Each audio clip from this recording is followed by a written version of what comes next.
Je suis juriste à la base, spécialiste en droit de la formation professionnelle depuis plus de 35 ans. Et je vais essayer en très peu de temps de vous indiquer les points principaux de cette réforme, sachant qu'on a fait le Power sous forme de 6 points, très exactement. Alors, l'impact de la réforme de la formation professionnelle, sachant qu'on est bien entendu sur la loi du 5 septembre 2018. Alors, on va commencer par un premier point pendant que vous êtes tous en forme, j'en suis certaine, hein, c'est-à-dire le côté le plus délicat, le financier. C'est très bien qu'on ne peut rien faire sans ça. Alors déjà, on va essayer peut-être de vous rassurer parce que l'évolution des financements de la formation professionnelle dans cette loi du 5 septembre 2018 ne change pas en termes de pourcentage, mais par contre, c'est les acteurs qui vont être impactés. Donc, en termes de pourcentage, vous connaissez ça depuis bien longtemps pour tous ceux qui nous écoutent. C'est le fait que vous consacriez 1% de la masse salariale annuelle brute quand vous êtes une entreprise de 10 salariés et plus. Et bien entendu, vous avez toujours cette possibilité depuis des années et des années de faire des contributions complémentaires. Soit votre contribution vous est imposée par la branche et c'est ce qu'on appelle une contribution conventionnelle. Au lieu d'être à 1%, vous êtes peut-être à 1,1, 1,2 ou davantage. Soit c'est une contribution complémentaire que vous décidez en tant qu'entreprise, et là, c'est ce qu'on appelle une contribution volontaire. Les deux sont possibles d'ailleurs, hein. On peut cumuler à la fois une conventionnelle et à la fois une volontaire, ça n'a jamais été interdit par la loi, c'est tout à fait envisageable. Voilà, ça ne change pas. Avec la loi du 5 septembre, c'est toujours possible. Ce qui va changer, bien sûr, c'est les partenaires que vous aurez en face, bien évidemment. Et pas tout de suite en plus. On est sur 2 années transitoires, 1 an et demi maintenant. Le plan de formation, vous le savez, depuis la loi de 2014, est géré par vous-même en tant qu'entreprise. Alors, on verra plus tard que, par contre, la loi change la terminologie. On ne parlera plus de plan de formation, ça, on verra ça tout à l'heure, mais on parlera de plan de développement des compétences. Voilà. Donc ça, c'est à vous de gérer, c'est à vous de convaincre, si j'ose dire, votre entité, votre directeur, qu'il y a nécessité effectivement à former pour essayer aussi de prouver la valeur ajoutée de la formation. C'est là où le métier évolue beaucoup. Si vous êtes une entreprise de moins de 10 ou si vous avez des entités juridiques distinctes de moins de 10, on n'est pas sur 1%, on est sur 0,55. Alors, il y a une partie qui concerne le plan, et puis il y a une partie qui concernait la professionnalisation et qui, par la suite, concernera tout ce qui est alternance, donc d'une manière beaucoup plus globale. Bon, ça ne change pas énormément de choses, hein. Jusqu'à présent, vous voyez bien, on est sur des choses que vous connaissez. Et puis, vous avez peut-être des CDD chez vous. Alors, je parle des vrais CDD, hein, remplacement congé mater, maladie, accroissement de charges, bref, avec prime de précarité, quoi. Donc, de ce point de vue-là, vous savez qu'il faut recalculer, à part la masse salariale des CDD que vous avez eu dans l'année et qui ne se sont pas transformés en CDI, évidemment, donc qui sont restés précaires en clair, et à partir de là, vous versez aussi 1% sur cette masse salariale recalculée, si j'ose dire. Vous payez un peu deux fois, hein, puisque sur le 1% qu'on a vu tout à l'heure, il y a bien et la masse salariale CDD et la masse salariale CDI, ça c'est une chose, et si en plus vous avez des CDD, il faut extraire la masse salariale des CDD pour recalculer 1%. Voilà, ça c'est décidé depuis 1990 à peu près, hein, donc ça fait déjà un bon moment que c'est comme ça. Ensuite de ça, vous n'avez pas que la taxe, enfin c'est pas une taxe d'ailleurs, vous n'avez pas que la participation à la formation professionnelle continue à payer, mais vous avez en tant que secteur privé le côté taxe d'apprentissage, donc le 0,68 de la masse salariale annuelle brute. Ce 0,68 ne change pas non plus dans la loi du 5 septembre. Ce qui va changer, c'est sa répartition, mais pas le fait que ce soit 0,68. Alors, je laisse de côté les Alsaciens et les Mosellans. J'espère qu'il n'y en a pas trop qui suivent ce webinaire, sinon ils ne vont pas être contents. On sait que ce n'est pas le même taux, c'est 0,44 en 67, 68 et 57 Alsace-Moselle. Voilà. Donc voilà pour cette partie-là. Ça démarre bien, c'est des choses que vous connaissez. Il n'y a pas de souci particulier par rapport à ça. Alors, ce qui n'est pas évident, par contre, et ça, va falloir revoir ça avec vos services financiers si ce n'est pas déjà fait, c'est le fait qu'on va faire exactement comme pour nos impôts personnes physiques. C'est-à-dire que nos impôts personnes physiques, vous savez qu'on n'aura plus de décalage, hein, c'est-à-dire qu'on payait sur l'année d'avant nos impôts, et maintenant on paye sur l'année réelle. Ben, ça va être exactement la même chose pour la formation professionnelle continue et pour la taxe d'apprentissage. Donc, qu'est-ce qui se passe avec les 2 ans, 2019-2020, un peu transitoires, 2 années transitoires? Eh bien, tout d'abord, vous avez eu la dernière collecte sous l'ancienne formule avant le 1er mars 2019. Donc, on a bien payé, comme d'habitude, la formation professionnelle continue de 1%, plus le 1% CDD, plus le 0,68 taxe d'apprentissage avant le 1er mars. Vous l'avez fait à votre OPCA habituel, pas de souci non plus.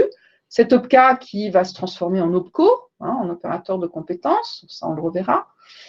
Et du coup, comment on va faire finalement pour basculer sur une année réelle? Eh bien, on va commencer au 15 septembre de cette année.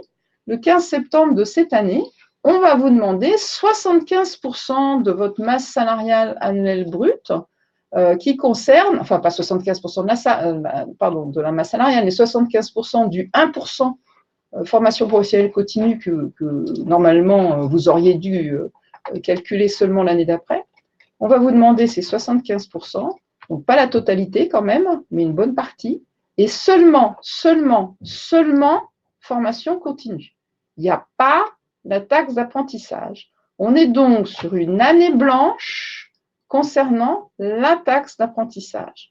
Vous voyez, je mets dans presque tous les petits rectangles que vous avez sous les yeux CU, ça veut dire contribution unique, et à la fois la FPC et la taxe d'apprentissage, mais pas sur celui du 15 septembre 2019. Je n'ai mis que la formation professionnelle continue.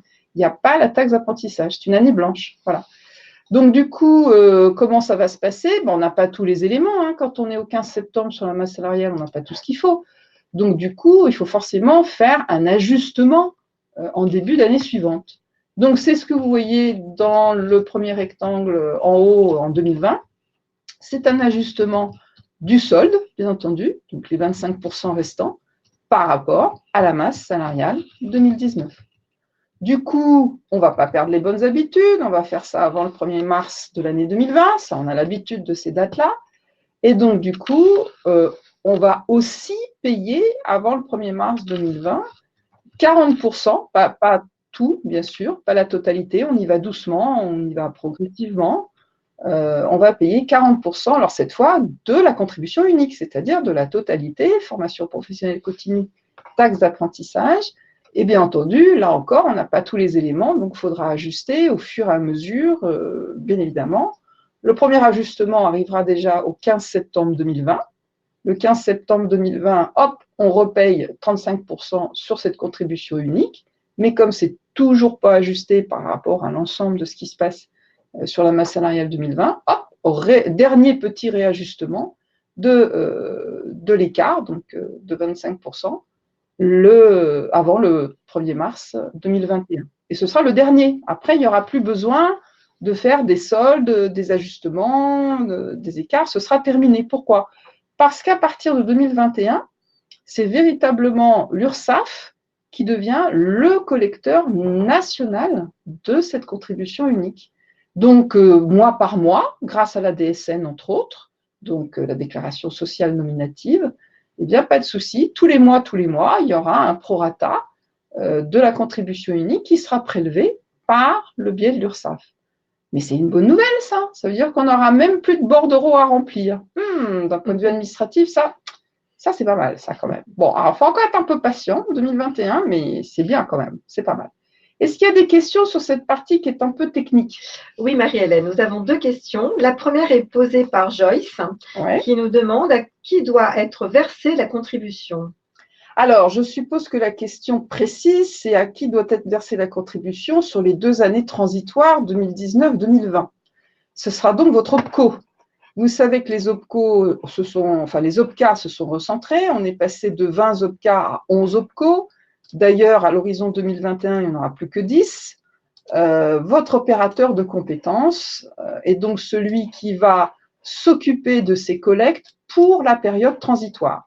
Donc, j'ai envie de dire même pas mal, puisque normalement, vous avez dû être informé déjà de qui est votre opérateur de compétences. Vous avez l'habitude, c'est souvent des ex-OPCA, donc bon voilà. Les bordereaux, vous les connaissez à peu près. Ils vont un peu forcément se transformer du fait de ce que j'ai dit, mais c'est bon. J'insisterai par contre beaucoup sur le fait que les uns et les autres, je vous en supplie, vous voyez bien ça avec vos services paye. Dans les grandes entreprises, vous avez l'habitude de mettre de côté quasiment mois par mois, mais dans les plutôt moyennes entreprises, il faut vraiment, vraiment, vraiment prévenir le service paye de bien, bien penser à commencer à mettre de l'argent de côté. Le 15 septembre, l'air de rien, avec les vacances, comment dire, ça va vite venir. Voilà, ça va vite venir. Une autre question? Oui, nous avons une deuxième question de la part de Célia. Au 15 septembre, les 75% des 1% seront donc basés sur la masse salariale au 31 août 2019. Alors, on n'a pas tous les textes, c'est ça qui est intéressant. Est-ce qu'on va nous demander une projection du fait qu'on sait à peu près quelles sont les masses salariales d'une année sur l'autre?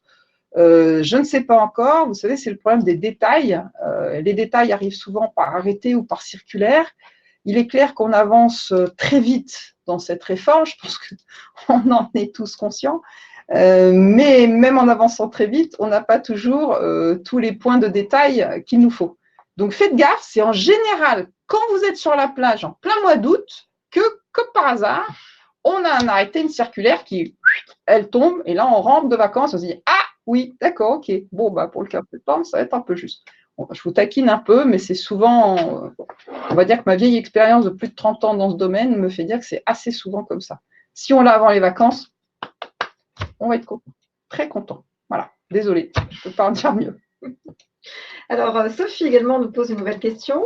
Est-ce que les établissements publics seront également concernés par ces mesures?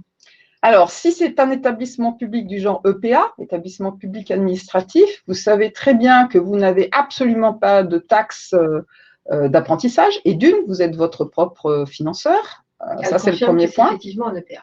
Et deuxièmement, vous savez aussi qu'il n'y a absolument rien qui vous concerne dans cette histoire, puisque là aussi, vous êtes votre propre financeur en matière de plan de formation. Là, par contre, vous allez avoir des impacts très importants, et surtout sur 2020, eh bien, c'est la modernisation. Enfin, on refond une fois de plus les éléments en matière de fonction publique, les 3 fonctions publiques, donc État, collectivité territoriale et hospitalière publique. Et là, par contre, vous allez avoir pas mal d'impacts. Vous les avez vus d'ailleurs en partie, puisque vous n'avez déjà plus de DIF, vous l'aviez il n'y a encore pas très longtemps en ce qui vous concerne, contrairement au secteur privé qui était déjà passé au CPF depuis 2014. Et puis, bien entendu, il peut y avoir d'autres impacts. Vous êtes encore, par exemple, sur 3 catégories du plan, qu'on a bien connues, nous, dans le privé. Nous, les 3 catégories, elles ne vont plus exister. Donc, est-ce que dans les nouveaux textes de la fonction publique qui sont en train de commencer à apparaître et qui seront sûrement mis en place pour 2020, vous aurez aussi plus du tout ces catégories? Ce n'est pas impossible. Vous savez très bien qu'en général, la fonction publique rattrape maximum 3 ans après tout ce que fait le privé. Donc, ce n'est pas impossible. Mais par contre, vous savez très bien que vous n'êtes absolument pas, vous ne calculez pas du tout les choses de la même manière que le secteur privé par rapport au 1% et autres. Vous avez d'autres obligations, mais pas comme ça. Voilà. Une question de Jean-Marie. Qu'en est-il pour les EPIC? Les établissements publics, industriels et commerciaux, waouh, vous savez que vous êtes sous le coup du code du travail, donc ça vous impacte, clairement.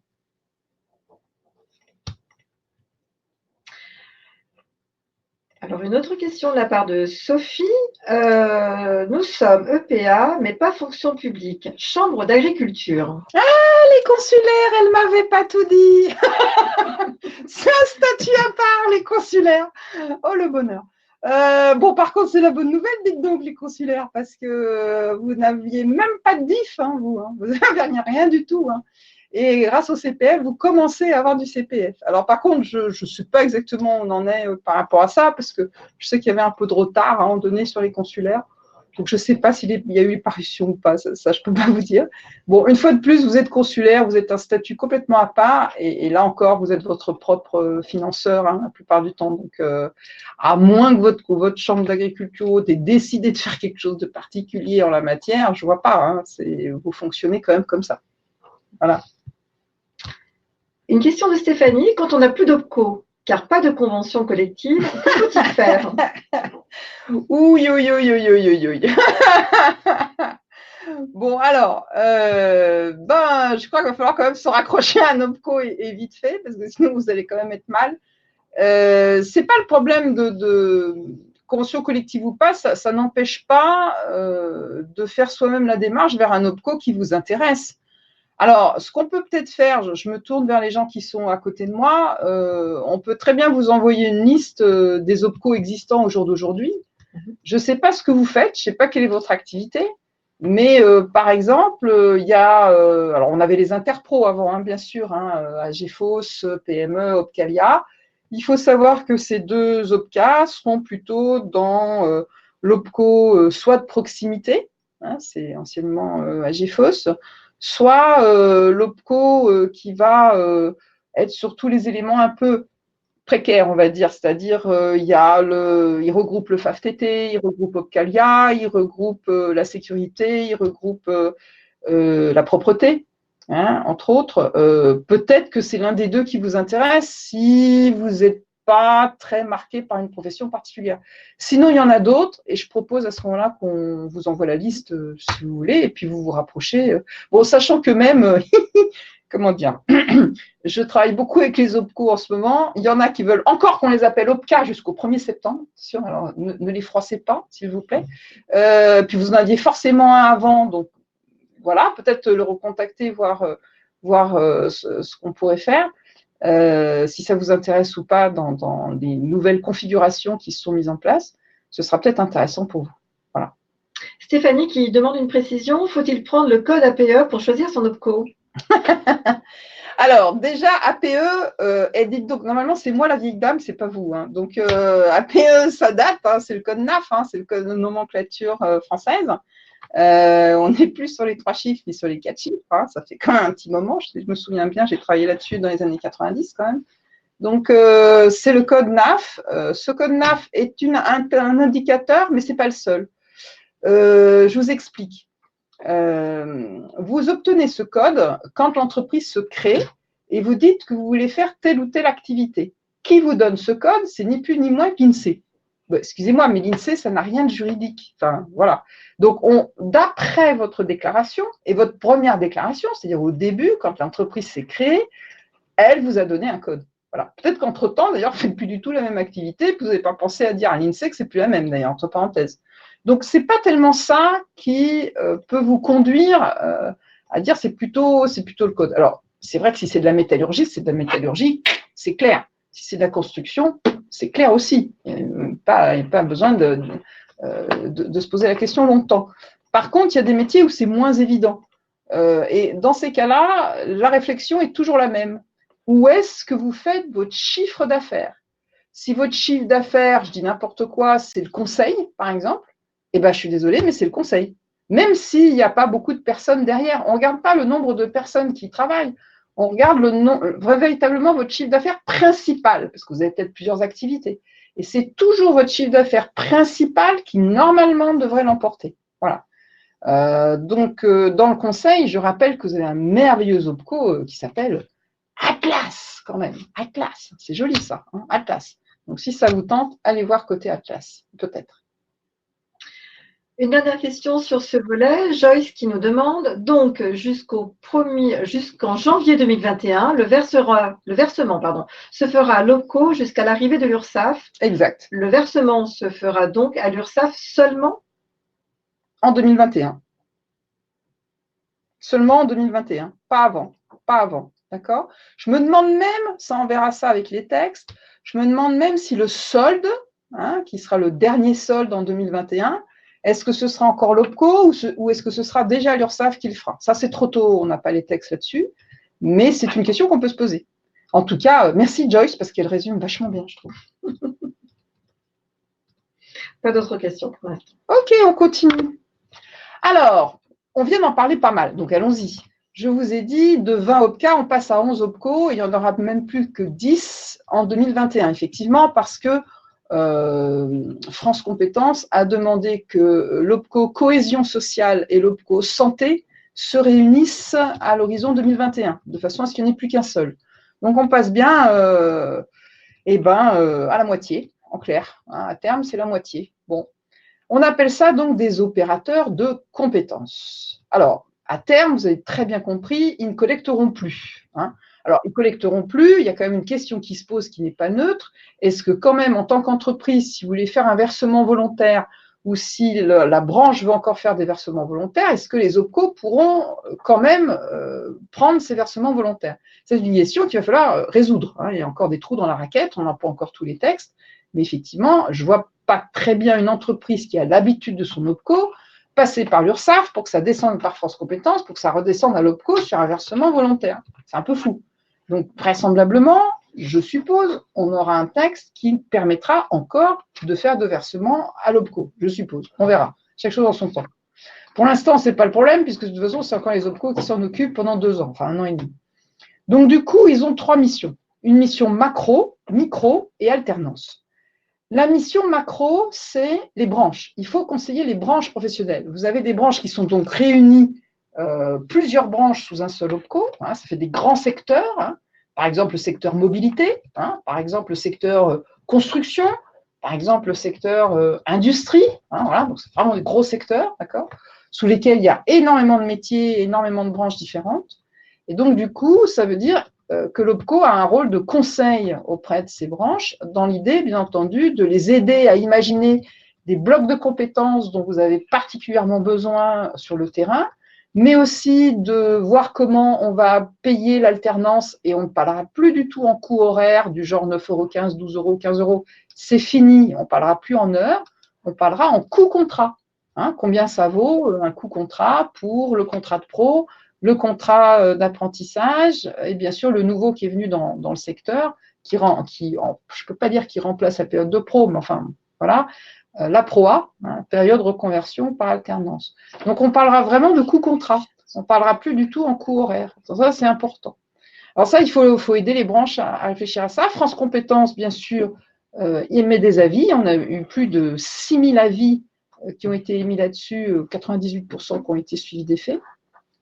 C'est pas mal. Et le rôle micro, c'est les petites entreprises de moins de 50, donc les moins de 10, les TPE, hein, et puis les moins de 50, où là, véritablement, l'OPCO a une mission pour aider vraiment à ce qu'ils développent leur plan de développement de compétences. Et puis, bien entendu, tout ce qui va être GPEC, tout ce qui va être alternance, bien évidemment. Voilà, donc ça, c'est ce qui se passe. De l'autre côté, vous étiez sans doute habitués, pour beaucoup d'entre vous, à parler d'eau passif. Dans les eaux passifs, vous avez entre autres les fonds GESIF, donc les fonds de gestion du congé individuel de formation, qui existent quand même depuis les années 80. Et là, ils existent jusqu'à fin 2019, et en 2020, ils disparaissent totalement. Donc, qu'est-ce qui se passe? Ils vont être remplacés par ce qu'on appelle des CPIR, des commissions paritaires interprofessionnelles régionales, qui s'appelleront peut-être d'ailleurs Transipro, parce qu'ils sont aperçus que CPIR, bon, enfin bref, ça restera un nom juridique, mais ça peut faire CPIR hein, rapidement, c'est un peu embêtant. Donc peut-être Transition Pro, mais en tout cas, c'est ces structures-là qui vont s'occuper du projet de transition professionnelle, ou encore ce qu'on appelle le CPF de transition professionnelle, qui remplace le CIF, le congé individuel. Donc du coup, ils ne feront que ça. C'est-à-dire qu'ils ne feront plus du tout de conseil en évolution professionnelle. Autant le fonds GESIF, quand vous allez encore, par exemple, au fonds GESIF Île-de-France au jour d'aujourd'hui, on vous reçoit, on vous accueille, on vous aide à élaborer votre projet dans le cadre du conseil en évolution professionnelle. Demain, ce n'est plus du tout les fonds GESIF en 2020, ça c'est parfaitement clair. Et en tout cas, ce ne seront pas non plus les CPIR, ça c'est sûr aussi. Donc, vous savez qu'il y a un nouveau cahier des charges qui a été émis pour les CEP, que l'appel d'offres est lancé. Et avant la fin de l'année, on devrait savoir à peu près quels sont ceux qui se positionnent dessus. On devrait au plus tard, au 1er janvier, avoir la liste des CEP sur le plan national. Donc les conseils en évolution professionnelle vers lesquels vous pourrez driver les salariés qui ont besoin d'une aide de ce type. Voilà. Vous savez aussi que pour l'instant, les OPCA-OPCO financent encore le CPF, pas de problème. Mais à l'horizon du 1er janvier 2020, ce n'est plus eux qui s'occupent du CPF court et moyen, on va dire. Hein, je ne parle pas du CPF de transition professionnelle, on vient de le voir, c'est la CPIR. mais je parle vraiment des CPF courts et moyens, et bien là, c'est la Caisse des dépôts et consignations qui prend la relève. Donc, au jour d'aujourd'hui, s'il y a des petits curieux là qui nous suivent et qui ont été regarder leur propre compte CPF, vous avez dû voir que maintenant, vous avez une double indication. Vous avez une indication en heures et vous avez une indication en euros. Voilà, et ça va perdurer encore un petit moment. Et le côté euro, ben, c'est la Caisse des dépôts maintenant qui s'en occupera à partir du 1er janvier 2020. Voilà. Des questions? Ah oui, des questions. Alors, Célia qui nous demande quel OPCO disparaîtra en 2021? Alors, ce que je viens de vous dire, c'est qu'on va avoir les deux OPCO, cohésion sociale et santé, qui vont se réunir. Donc, ils ne disparaissent pas, en fait, ils se réunissent. Fusion, quoi, absorption, quoi, c'est comme vous voulez. Bon, après, je ne dis pas que ça va être simple pour eux en interne, sur le plan politique et autres, mais c'est bien cohésion sociale et santé qui doivent se marier, contraints et forcés. Non, pardon, j'ai rien dit. Enfin bref, ils doivent se marier, quoi. Voilà. Ils se débrouillent, ils se marient. Voilà. Donc, c'est plutôt ça, en fait. Hein, c'est une réunion. En fait, je suppose que France Compétences a estimé qu'il n'était pas assez gros, chacun tout seul, et qu'ensemble, c'était mieux. Voilà. Donc, cohésion sociale et santé. Voilà. Une question de Léa. Est-ce que le compte continuera à passer par les OPCO pour les formations CPF sur et hors temps de travail? Négatif, chef. Ah, alors, aujourd'hui, oui, en 2019, pas de problème. Mais c'est clair qu'en 2020, non, c'est terminé, c'est fini. D'ailleurs, on va avoir un petit problème avec ça, hein, parce que normalement, j'en reparlerai tout à l'heure, mais ça ne fait rien, j'irai plus vite puisqu'on en parle maintenant, c'est pas grave. On a quand même une application mobile qui va arriver normalement, si tout va bien, mi-septembre 2019, on va dire au plus tard, fin 2019, s'il y a un couac. C'est une application mobile qui est complètement développée par la Caisse des dépôts et consignations. Et on sait d'ores et déjà que si quelqu'un a suffisamment sur son compte CPF pour s'offrir quelque chose et le décide, il n'aura pas besoin de passer par qui que ce soit. Normalement, on accepte. Alors la question, c'est comment on va faire? Est-ce qu'il y aura vraisemblablement un accord entre les anciens OPCA-OPCO pour que quand la Caisse des dépôts et consignations voit qu'il y a quelque chose comme ça, elle leur demande de financer cette partie-là pour les 3 mois et demi qui restent avant 2020? Bon, ça, c'est des cuisines internes, ils se débrouilleront ensemble. Je ne peux pas répondre à cette question. Voilà. Que je me pose moi-même d'ailleurs. Voilà. C'est bon? Encore une question. Alors, j'ai Henri qui nous demande les fonctions tutorales seront-elles encore financées? Ah oui, plus que jamais. Ouh là là! Et à quelle hauteur et pour quel dispositif? Ah oui. Bon, alors, vous voulez vraiment pas qu'on fasse les 6 points, hein, parce que ça, c'était le 4e point. Bon, c'est pas grave. Bon, vous êtes taquin hein, quand même hein, ce matin. Oui, bien sûr, bien évidemment, plus que jamais. J'ai envie de dire que l'alternance, si personne n'a compris, alors je vais le redire très clairement, c'est une volonté politique, mais énorme. Je veux dire, tout est mis sur l'alternance, quasiment. C'est absolument phénoménal. Donc, on veut absolument avoir beaucoup plus d'alternants, et qui plus est, d'ailleurs, même à l'étranger. Donc, du coup, la fonction tutorale, comme, je le rappelle, la fonction de maître d'apprentissage, hein, sont largement valorisées, mais à des points, vous n'avez même pas idée. Donc, en termes financiers, ça ne change pas beaucoup de ce que vous connaissez. C'est toujours les 15 € de l'heure pour 40 heures maxi, et en général, on n'a pas besoin de 40 heures pour former un tuteur ou un maître d'apprentissage. Par contre, le contenu des formations se renforce beaucoup plus. Voilà, même si on dit toujours que c'est à la convention de branche de prévoir si oui ou non elle doit être rendue obligatoire. Et puis, il y a la valorisation du temps du tuteur ou du maître d'apprentissage. Et ça aussi, c'est des choses que vous connaissez très, très bien. On avait déjà dit 230 € maxi par mois. Alors, à l'époque, on disait sur 6 mois, et maintenant, on dit sur 12 mois. Donc, c'est aussi des maxi. Là, il va falloir laisser le temps aux OPCO et notamment au conseil d'administration des OPCO de voir si oui ou non ils vont au bout au maximum des 230 € ou un peu moins. Il va falloir laisser le temps de savoir si oui ou non ils prennent jusqu'à 12 mois maxi ou un peu moins que 12 mois. Tout ça, c'est des éléments qui sont en train de discuter avec leur conseil d'administration. Mais au niveau légal, c'est clair, 230 € par mois sur 12 mois maxi et les 15 € sur 40 heures qu'on connaissait déjà. Donc là, il n'y a aucun souci là-dessus, aucun. Et qu'en est-il du financement pour les tuteurs de la FEST? Ah, c'est une bonne question. D'abord, on ne parle pas de tuteur d'AFES déjà. Ça résout le problème. Et ce n'est pas de l'alternance. Ça résout le problème aussi. Non, en plus, on parle de formateur AFES. Et la question, c'est de savoir si c'est des formateurs internes ou externes. Les deux sont possibles pour l'instant. Il n'y a absolument pas de limite. Voilà. Donc, vos formateurs internes, vous faites comment? J'espère bien que vous les salariés quand même. M'inquiétez pas quand même, hein, ça sera embêtant. Quant aux formateurs externes, une petite facture, hein, comme d'hab, ça ne changera pas. Voilà. C'est toujours ces questions-là. C'est pas tuteur. On ne dit pas tuteur. On dit formateur interne ou externe sur la FEST. Voilà. D'autres choses? Oui, il y a Joyce qui voudrait une précision. La Caisse des dépôts prend en charge les cours CPF. Oui, pas tout de suite, hein, en 2020. Voilà, qu'entends-tu par cours CPF? Cours CPF. Qu'est-ce que vous voulez dire par cours CPF? Ah, oui, pardon. Alors, ça y est, j'y suis. Oui. Donc, le CPF de transition professionnelle remplace le CIF. C'est plutôt un CPF long, hein, un peu comme le CIF. On ne fait pas une transition professionnelle, on ne fait pas un changement professionnel en une journée. Enfin, c'est forcément un CPF assez long. Donc, on va retomber un peu sur ce qu'on connaissait avec le CIF, hein, des 1 an à temps plein, des 1200 heures, enfin, les éléments qu'on connaît habituellement. Là, par contre, les autres CPF, je ne devrais pas dire court ou moyen, parce que j'essaye simplement de vous faire comprendre, mais ça n'a rien de juridique, le terme n'est pas juridique, évidemment. C'est les autres CPF, ceux qui ne seront pas du CPF de transition professionnelle. Alors, est-ce que vous voulez faire un bilan de compétences? Je vous rappelle que c'est éligible. C'est 24 heures travaillées. Hein. Est-ce que vous voulez faire une VAE? C'est éligible, c'est 24 heures travaillées.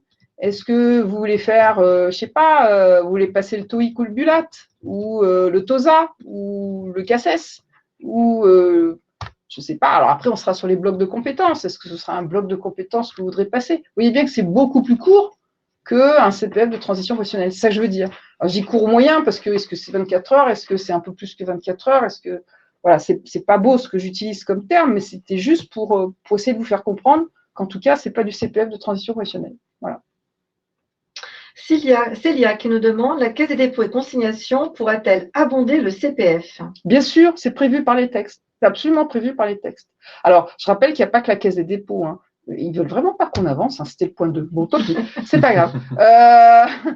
C'est effectivement. Il y a plein d'abondements. Vous n'imaginez pas le nombre d'abondements possibles. Il n'y a pas que vous. Hein. Il y a la branche, il y a vous, bien sûr. Il y a la Caisse des dépôts. Il y a. On pourrait imaginer plein d'autres abondements. On le verra tout à l'heure. J'ai un document là-dessus. Et c'est tout à fait envisageable. Et je rappelle que la loi a prévu que la personne elle-même peut très bien compléter si elle n'a pas assez, hein, si elle n'a pas assez d'argent. Donc ça, c'est possible. Bon, on va passer au reste, hein, parce que sinon, il va y avoir des questions et puis moi, je ne ferai pas mes 6 points. Une petite question là, Jannick qui nous demande, est-il vrai que l'alimentation du compteur DIF est impossible depuis mars? Indication des 120 heures acquises au 31/12/2014. Alors ça, j'en sais fichtre rien, belle dame, aucune idée. Vous savez quoi? Allez voir vite un CEP, un conseiller en évolution professionnelle, peut-être qu'ils en savent plus que moi. Là, on est sur de la technique, hein, pure. Donc, du coup, vous savez très bien que normalement, on peut rentrer les heures de DIF enfin, vous avez le droit en tout cas de les rentrer, de les utiliser jusqu'à fin 2020. C'est seulement en 2021 que ça n'existe plus, que c'est absolument plus possible. Donc, est-ce que c'est un couac technique? Je ne sais pas répondre là-dessus, je n'en sais rien du tout. Voilà, désolée. Et puis une question d'Henri, quels abondements seront à partir de 2020 pour le CPF? Quels seront les abondements à partir de 2020 pour le CPF? Pourquoi à partir de 2020? Il y a déjà des abondements maintenant en 2019. Quelle drôle de question ça. Ça, c'est rigolo. Alors, moi, ce que je propose, c'est que je ne vais pas répondre à Henri tout de suite. On va aller en donner sur les abondements. Il y a effectivement un slide que j'ai prévu là-dessus. Et ce sera plus clair parce que vous aurez en plus la liste de tout ce qui est possible. Donc, je préfère faire comme ça. Voilà. Suite au prochain numéro. Ça, c'est pour rester jusqu'au bout. Ah, bon. On avance. On avance, on avance. Le point 2. Alors, comme ça, il n'y en a pas beaucoup qui m'ont posé des questions sur le plan de développement de compétences. Bah, zut, alors, quand même, c'est quand même notre boulot de tous les jours, ça. Établir le plan. Bon, enfin. Alors, donc, on n'a plus les catégories du plan. Alors, attention pour la personne qui est EPA ou consulaire qui m'écoute, je rappelle que vous êtes toujours sur T1, T2, T3. C'est-à-dire que vous avez toujours adaptation au poste, maintien, évolution dans l'emploi et développement des compétences. Pour l'instant, que je sache, c'est toujours comme ça pour la partie fonction publique et même les consulaires. D'accord? Donc, vous, n'écoutez pas ce que je dis pour l'instant ou alors dites-vous que c'est le futur proche. C'est peut-être bien le futur proche d'ailleurs, c'est possible. Donc, du coup, pour ce qui est des privés, du secteur privé, On n'a plus nos catégories telles que je viens de les indiquer, puisque c'était exactement les mêmes catégories, T1, T2, T3 pour la fonction publique, et pour nous, action, développement des compétences, maintien, évolution dans l'emploi était devenue une seule, ça faisait une catégorie, et puis développement des compétences, la deuxième catégorie. Nous, on était déjà passé à 2 catégories au lieu de 3. Bon. Ces catégories volent en éclats, c'est terminé. Au lieu de dire plan de formation, on dit plan de développement de compétences. Bon, très bien. Plan de développement de compétences, ça veut dire qu'on est quand même un peu plus sur GPEC, hein, c'est parfaitement clair. Bon. Et puis maintenant, on a 2 notions nouvelles, c'est les formations obligatoires et les formations non obligatoires. Voilà. Et il y a quand même pas mal de questions autour de ça. Donc la formation obligatoire, je vais essayer d'être la plus claire possible. On est vraiment sur le fait que je ne peux pas exercer mon métier si je ne suis pas formée, et je le sais comment? Je le sais parce que c'est une norme internationale, ou alors c'est une norme européenne, ou alors c'est une norme française. Bref, c'est un texte officiel qui dit « je ne peux pas ». Si vous ne faites pas ça, vous n'avez pas le droit. Par exemple, la soudure, les postes de soudure, vous avez une norme internationale, les gens qui sont à la soudure ne peuvent pas toucher à la soudure s'ils n'ont pas eu la formation soudure adéquate, et c'est la norme internationale qui m'indique. Voilà, donc c'est vite vu, hein, on n'a pas le choix. C'est donc forcément sur le temps de travail, STT, sur le temps de travail. Ça peut être autre chose, évidemment.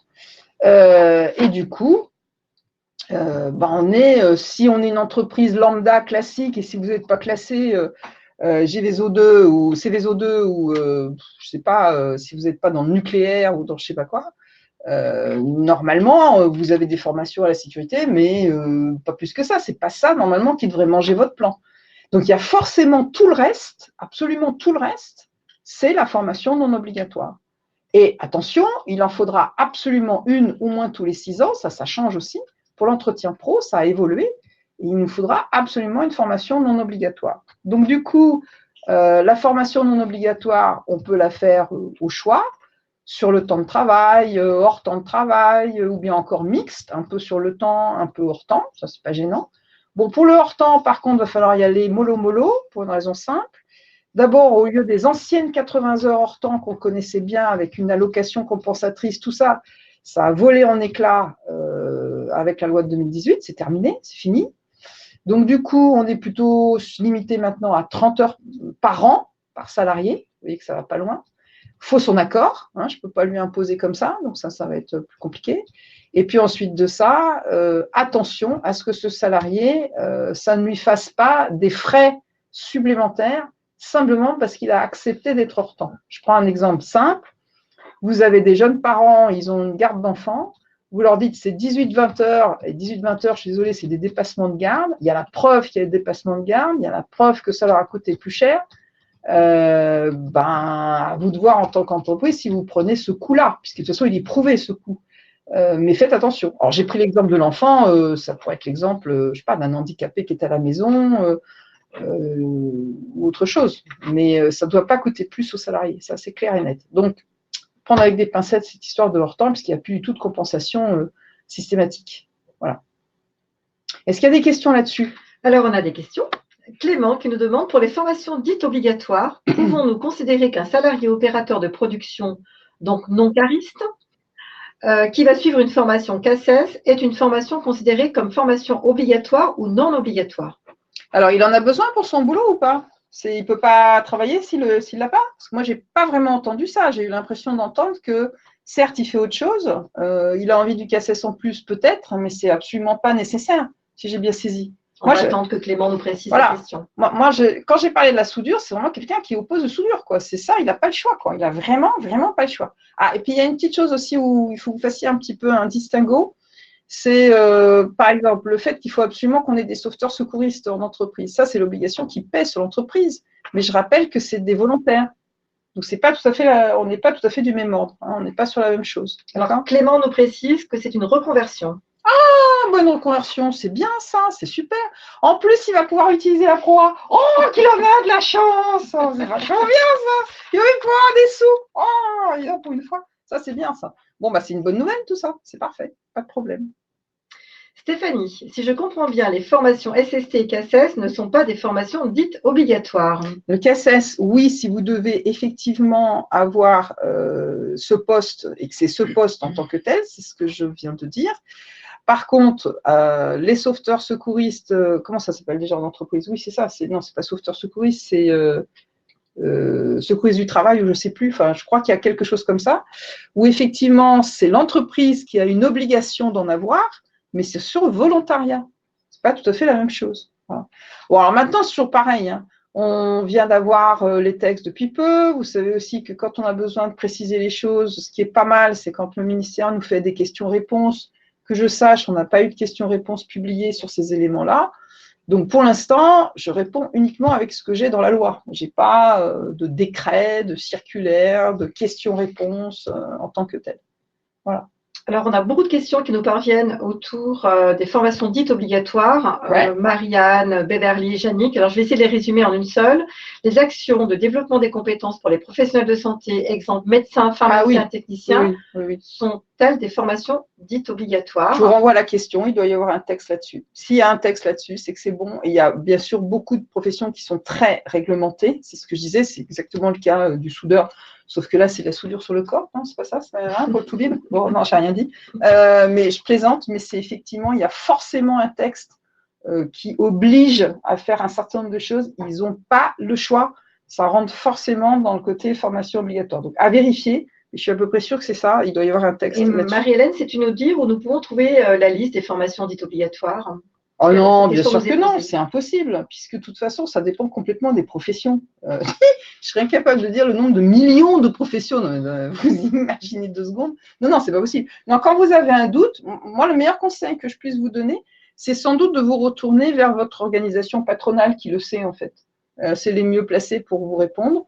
Après, ou même en même temps, celui qui sera le mieux placé, ce sera l'OPCO de votre secteur aussi, qui le sera sûrement. Voilà. Je pense qu'entre votre fédération patronale et l'OPCO, normalement, vous devriez avoir l'info. Voilà, voilà. Bon, allez, on va avancer. Alors, le plan de développement de compétences, vous voyez, moi aussi, il faut que je fasse un effort, parce qu'il faut que je chasse mes mauvaises habitudes. 4 objectifs. 4 objectifs, je les aime bien, ces objectifs, parce que si vous regardez bien, c'est typiquement ce qu'on peut trouver sur la GPEC. En fait, le premier point, c'est rentrer dans un poste. C'est le recrutement. Alors, une personne qui n'a pas de qualif ou sans contrat de travail, c'est le recrutement. C'est le premier point de la GPEC. Le deuxième point, il est dans les 2 suivants. C'est continuer à favoriser l'adaptation de nos travailleurs, l'évolution des emplois, etc., etc. Et puis, il y a aussi, dans la vie de tous les jours, d'ailleurs, on a eu un exemple tout à l'heure, une reconversion. On a peut-être besoin de reconvertir quelqu'un, il y a peut-être un emploi qui est menacé ou même malheureusement rompu. On peut avoir besoin d'une qualification différente. Voilà. Et puis, le gros intérêt de la loi du 5 septembre 2018, c'est aussi de considérer un peu mieux les non-salariés. Donc ça, c'est une très bonne chose. Non seulement il y a de plus en plus de liens entre le secteur privé et le secteur public, mais en plus, on considère aussi de plus en plus les non-salariés. Donc toute cette partie-là, c'est la formation, donc c'est le 2e pied de la GPEC. Et le 3e pied de la GPEC, c'est la mobilité. La mobilité qui peut être pas forcément géographique, une mobilité professionnelle, ça peut être simplement aussi d'avoir un autre poste sans pour autant avoir une mobilité géographique. Donc les 2 sont possibles, toutes les mobilités sont possibles, et on a bien les 3 points de la GPEC. J'aime assez cette définition, elle est pas mal, c'est la nouvelle donc par rapport à ça, et elle résume assez bien tout ce qu'on peut faire dans l'entreprise, c'est pas mal. Alors, j'avance un peu, pourquoi? Parce qu'on va arriver à quelque chose où il y a commencé à avoir quelques petites questions dessus. C'est le fait que, si on se résume, il y a 4 grands types d'actions maintenant avec les nouvelles définitions de la loi du 5 septembre 2018. L'action de formation, le bilan de compétences qui ne change pas, parce que ça fait depuis 1991 que c'est comme ça. La VAE depuis 2002, ça ne change pas non plus, donc ça, ils y sont toujours. Et puis, ce qu'on va appeler les actions d'apprentissage au sens large du terme. Du coup, je vous ai mis les articles du code concernés, donc vous avez une définition juste au milieu. Donc, bien entendu, ce qu'on veut, c'est former pour atteindre un objectif professionnel. Ça, là-dessus, il n'y a pas de souci. Mais surtout, j'attire votre attention sur la 2e phrase, qui est intéressante parce qu'elle nous dit bien qu'il va falloir qu'on pense à des séquences de positionnement pédagogique. Bien sûr, il y a le contenu, je forme, Et puis, il y a aussi le côté accompagnement a posteriori. Donc, on a l'amont, le pendant et l'aval. Du coup, on ne parle plus de programme, c'est terminé. On bannit le mot de notre vocabulaire. Bon, je sais, ça va être dur, on va encore en parler pendant longtemps. On ne dira plus programme, on dira contenu. Parce qu'effectivement, du coup, j'ai l'avant, le pendant et l'après. Ce qui est d'ailleurs relativement logique et qui nous donne des choses bien plus intéressantes pour nous aussi, d'ailleurs. Moi, je ne vais pas envoyer quelqu'un sur, je ne sais pas, un TOSA sans peut-être demander qu'on fasse d'abord un test pour savoir déjà ce qu'il sait faire avant de lui imposer la totalité de ce qu'il y a à faire. C'est pareil pour les langues, c'est la même chose.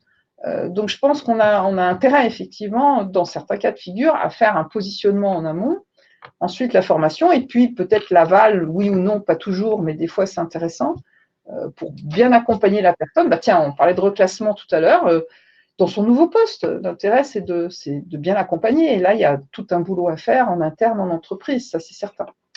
Et puis, les deux points très intéressants, alors quelque chose qui n'est pas nouveau, c'est le fait que la formation à distance soit encore mise sur le devant de la scène, mais encore un peu plus que d'habitude, mais on la connaît, hein, ce qu'on appelle la FOAD, hein, la formation ouverte à distance.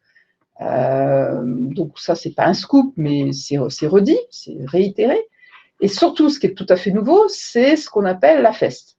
Donc, soit L apostrophe A majuscule F E S T majuscule, soit là, plus loin, FEST. Ça veut dire l'action de formation en situation de travail. Voilà.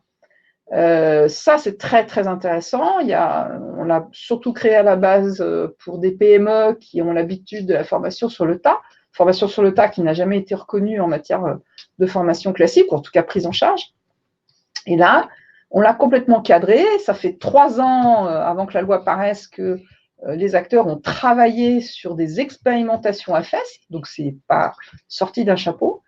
Et du coup, c'était très, très intéressant puisqu'on a complètement cadré les différentes étapes de la FEST, y compris avec une phase réflexive. La question de tout à l'heure, c'était est-ce qu'on a des tuteurs? Ce n'est pas des tuteurs, c'est des formateurs internes et ou externes, hein, je répète. Et c'est véritablement cadré comme une action de formation, mais avec des éléments diagnostiques en amont, sur quoi on veut travailler, quelles sont les compétences exactes qu'on veut transmettre, comment on fera la phase réflexive, comment on validera les acquis. Enfin, c'est extrêmement clair et c'est très intéressant parce que ça nous ouvre des portes qu'on n'avait absolument pas jusqu'à présent. Donc, très, très intéressant. J'ai envie de dire suite au prochain numéro. Affaire à suivre. Est-ce qu'il y a des questions? Oui, Alessandro qui nous demande s'il y a une durée minimum en ce qui concerne les formations à distance. Ah, alors, la durée minimum des formations à distance. J'ai l'impression qu'on retombe dans ce qui est un putap, ça, bref, avant 2014. Quoi. Bon, alors, on n'a rien dit de particulier. La question, c'est toujours pareil, c'est le problème de la cohérence.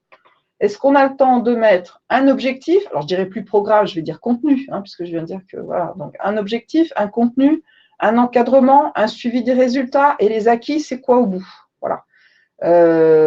Alors, par exemple, c'est une question qu'on me pose très souvent. Le webinaire qu'on fait là, tout de suite, est-ce que c'est une formation? Je vous dis non, c'est une info. Donc déjà, là, c'est clair, c'est net. Et ce n'est pas un problème de durée.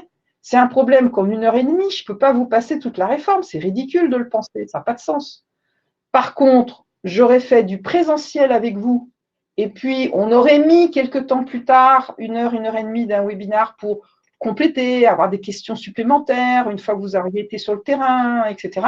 Oui, mais ça veut bien dire que j'ai fait un croisement avec ce qu'on appelle le blending, c'est-à-dire un mélange de présentiel et un mélange de webinaire. Là, ça commence à avoir du sens. Voilà. Donc, les histoires d'heures, j'ai envie de dire, ce n'est pas tellement le problème, c'est qu'est-ce que vous mettez dedans. Et franchement, un webinaire en 1h30 ou en 3/4 d'heure, ça n'a jamais été une formation. Ce n'est pas possible. Là, dans pas longtemps, je lance des classes virtuelles. Les classes virtuelles, c'est 2 heures, plus encore 2 heures, et puis on vous fait travailler à distance. Et puis voilà, on fait presque ce qu'on fait en présentiel. Je vous fais toucher du doigt, travailler, pratiquer. Donc, quelque part, c'est ça aussi derrière. Hein. Voilà. Donc, je reconnais que la marge de manœuvre n'est pas toujours évidente pour faire le distinguo entre information et formation, mais quand même. Ceci dit, si on va au bout des raisonnements, est-ce que c'est grave, docteur? Voilà. Je rappelle que vous n'avez plus de compte à rendre du point de vue fiscal, Vous n'avez plus de compte à rendre, je dirais, au niveau de l'OPCO, puisque si vous êtes une entreprise de 50 salariés et plus, vous en foutez, le plan de formation, c'est vous qui le prenez en charge, hein, on est d'accord. Ça veut dire aussi que c'est plutôt vis-à-vis de vos IRP qu'il va falloir, vos représentants, qu'il va falloir plutôt vous justifier. Mais après tout, voilà, la question après, ça ne va pas être ça non plus, ça va être bien a posteriori. Quand il faudra prouver qu'il y a bien eu une formation non obligatoire au moins tous les 6 ans pour vos salariés, c'est vos salariés qui risquent de vous attaquer en disant bah non, je suis désolé, 1 heure dans un coin, ce n'était pas une formation. C'est ça que vous risquez en fait. Mais du point de vue fiscal, plus rien en tout cas. Ça, c'est clair. Voilà. Johanna nous demande qui prend en charge les heures d'AFEST. Est-ce que ce sont les OPCO? Alors, une fois de plus, si vous êtes moins de 50, absolument. Mais je ne sais pas si vous avez remarqué que la réforme, sur les 50, sur les 50 et plus, vous avez quasiment plus d'aide à part l'alternance. Je ne sais pas si vous avez bien saisi les uns et les autres. Hein. C'est peanuts. Sauf si vous faites des versements volontaires. Mais sinon, c'est terminé. La seule chose sur laquelle on vous aide, c'est vraiment l'alternance. Hein. C'est tout, quelle que soit votre taille. Mais c'est que les moins de 50 qui vont être archi aidés sur le plan de développement de compétences, la prise en charge, etc. Vous vous débrouillez tout seul. Donc la FEST, oui, mais la FEST, si vous êtes une 50 et plus, bah, de toute façon, c'est sur votre plan. C'est sur votre plan de formation, il n'y a pas de doute. OK ? Allez, une dernière question de la part de Joyce. Qu'en est-il du Pôle emploi dans le financement de ces formations? Exemple, pour un salarié voulant passer une habilitation électrique, est-ce que Pôle emploi peut encore financer ce type de formation qui entre dans le cadre de formations dites obligatoires? Alors, premièrement, je suis un peu étonnée de cette histoire de Pôle emploi. Pôle emploi s'en occupe absolument pas, sauf si c'est un demandeur d'emploi. Donc, je suppose que là, il manque une info dans la question, vraisemblablement. Il ne s'est jamais occupé de quoi que ce soit au niveau des salariés. Je suis désolée, quand on est salarié, ce n'est pas Pôle emploi qui met son nez dedans. Ça, c'est sûr. Donc, est-ce que c'est plutôt un chômeur qui, par ce biais-là, va trouver de l'emploi? Et là, je peux le comprendre. Ou alors, est-ce que vous étiez sur une POE, c'est-à-dire une préparation opérationnelle à l'emploi, qui peut être individuelle ou collective, et de ce fait, vous avez eu des aides de l'OPCO et sans doute aussi peut-être, des aides du Pôle emploi et sans doute aussi de votre ancien OPCA. Sinon, je ne vois pas. Il n'y a jamais eu d'aide Pôle emploi au niveau des salariés. Si on est salarié, on est salarié. C'est plutôt pour des demandeurs d'emploi. Donc là, après, au niveau des aides, est-ce qu'ils auront suffisamment, parce que la question Pôle emploi, c'est toujours la même, est-ce qu'ils auront assez d'argent de la part de l'État pour continuer un certain nombre de politiques dans ce sens? Wait and see. Je rappelle qu'on a au jour d'aujourd'hui de l'argent de l'État qui est mobilisé dans les PIC, les plans industriels, les plans d'investissement compétences. Et ces plans d'investissement compétences, est-ce que Pôle emploi en a demandé? Est-ce que l'État va en donner une partie? Est-ce qu'au contraire, c'est ce qu'on donne à Pôle emploi d'habitude? Là, je ne sais pas. J'en sais rien du tout. Alors, on avance un peu. On est sur l'alternance. Justement, l'alternance, on a les contrats de pro, les contrats d'apprentissage et la fameuse PROA, donc promotion, reconversion par alternance. Pour les deux premiers, il y a des choses assez intéressantes qui bougent. Là aussi, je ne parlerai pas de réforme, je parlerai de révolution, hein, carrément. Hein. Il y a vraiment des choses qui changent totalement. Pour l'instant, on garde encore les deux contrats. Je pense que dans 4-5 ans, on en reparlera, il n'y en aura plus qu'un. Mais pour l'instant, il y a bien les deux contrats, hein, je confirme. Hein, contrat de pro, contrat d'apprentissage. Alors, ce qu'on veut, j'ai commencé à dire un peu, on veut beaucoup plus de mobilité européenne, voire internationale, pour les bénéficiaires de ces deux contrats, parfaitement clair. Il y a des petites choses, je dis juste quelques éléments parce que je ne peux pas tout voir avec vous, mais en l'occurrence, l'État s'était engagé à prévoir une aide au permis de conduire voiture légère, permis B, pour les 18 ans et plus qui rentrent dans un contrat d'apprentissage ou un contrat de pro. Ces 500 €, c'est quand même pas rien, c'est très intéressant. Par exemple, pour le contrat d'apprentissage, c'est le CFA, Centre de formation d'apprentis, qui s'assurerait que la personne est bien en apprentissage, a bien un employeur, est bien inscrite effectivement pour passer le permis B. Et à ce moment-là, ils avancent les 500 € sur justificatif, ils se font rembourser par l'État. C'est une prime État, complètement État. Donc ça, c'est quand même très, très intéressant et ça fait vraiment partie de l'employabilité des jeunes. Là où je dis qu'il y a une grosse révolution, c'est vraiment une très grosse révolution, c'est qu'à partir de 2021, décidément 2021, ça a marqué d'une pierre blanche, il n'y aura plus de CFA, ce seront des organismes de formation lambda. Et à partir de là, quand les CFA deviennent des OF, ben, il n'y aura plus grand-chose qui s'opposera à ce que les deux contrats se réunissent. Ça ne se fera sans doute pas tout de suite, mais à mon avis, ça se fera, c'est sûr et certain. C'est justement un des points d'achoppement qu'on avait depuis 30 ans, et celui-ci va voler en éclats. Donc ça, c'est quand même incroyable d'imaginer que les CFA vont devenir vraiment des organismes de formation lambda. C'est une grosse révolution. Alors, je vous ai parlé des coûts contrats tout à l'heure. Les coûts contrats, c'est effectivement le fait que les OPCO ont aidé les branches à imaginer des coûts contrats pour les 3 alternances. Donc, je répète, les 3 qu'on vient de voir. Contrat de pro, contrat d'apprentissage, PROA, promotion, reconversion par alternance. Ces coûts contrats, c'est quelque chose de très délicat. Ils ne sont toujours pas publiés. Ils ne vont pas tarder, d'après ce que j'ai vu. Et donc, ces coûts contrats, c'est le fait de dire que un CAP dans le secteur construction, ça vaudra, je ne sais pas, on va dire 3 000 €, j'en sais rien. Un autre, si c'est la licence, ce sera peut-être 6 000 €. Un autre, ce sera… donc, il y a bien sûr les niveaux, hein, CAP, Bac Pro, Bac plus 2, licence, Bac plus 5, bien évidemment. Et puis aussi ce que les secteurs veulent faire, parce qu'ils veulent bien sûr mettre plus ou moins en valeur des choses qui les intéressent particulièrement au niveau des entreprises. D'où les 6 000 et quelques recommandations de France Compétences, pour qu'on n'ait pas non plus des trucs complètement fous de l'un à l'autre, qu'on arrive à avoir quand même, je dirais, un éventail, enfin plutôt que ce soit cerné entre un pas plus que et un pas moins que. Hein. On doit d'ailleurs avoir un décret qui devrait paraître pour savoir quel serait le minima du minima pour les branches qui n'auraient pas encore négocié sur des coûts contrats. Voilà, donc France Compétences, je vous dis, 98% de ces recommandations ont été suivies, donc pas de problème.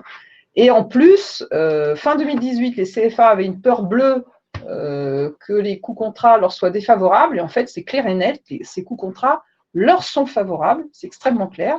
C'est beaucoup plus intéressant que les anciens coûts contrats, enfin que les anciens coûts préfectoraux qui paraissaient tous les ans au mois de janvier.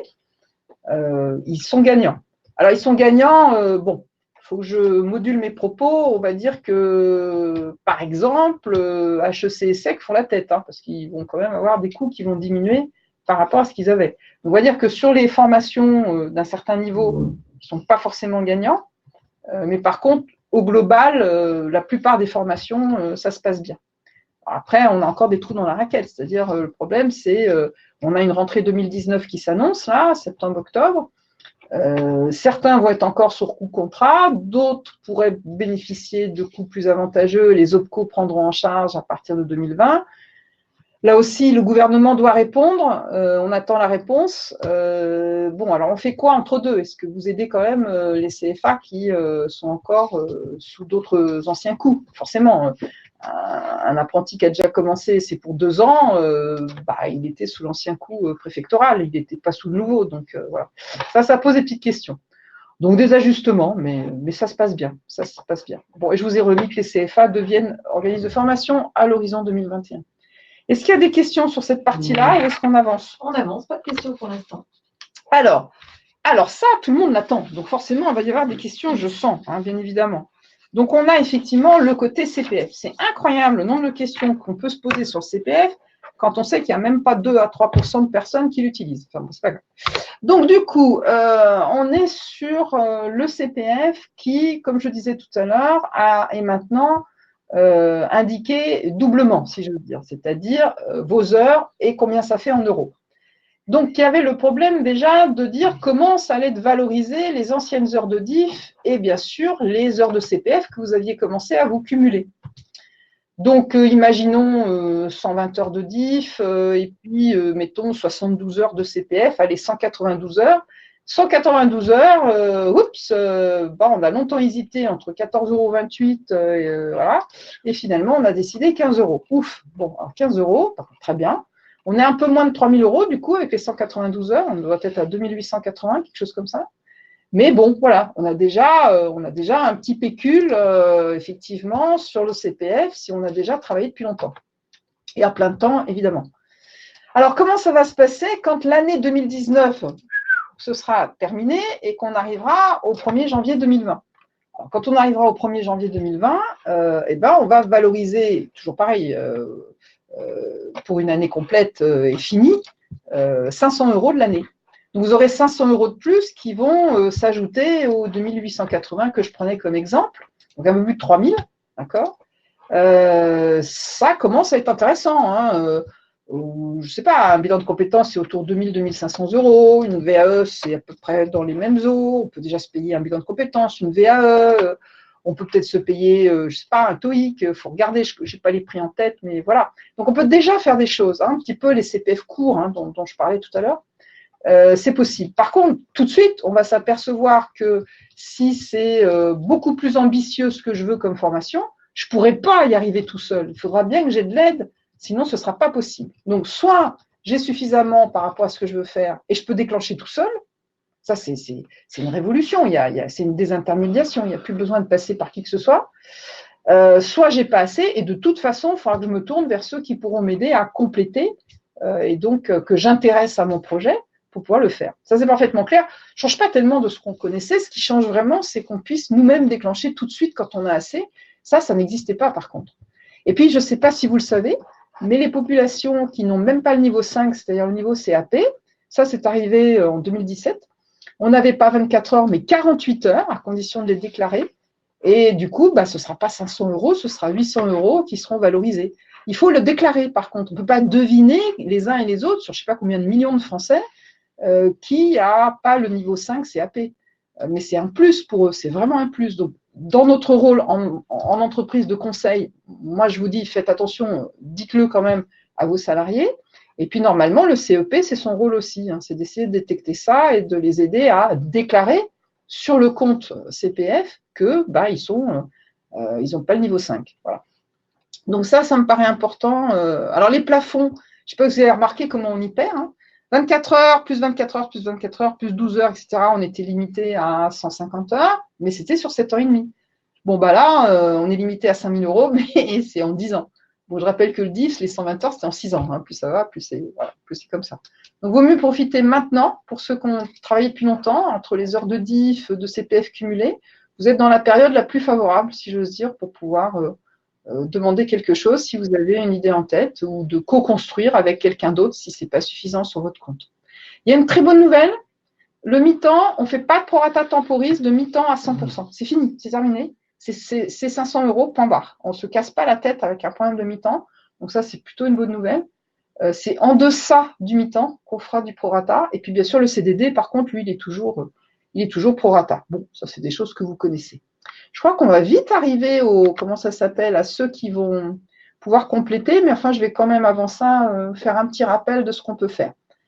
Donc, premièrement, les formations éligibles au CPF, je rappelle que c'était un casse-tête chinois, qu'on avait souvent des bugs sur le problème du CPF.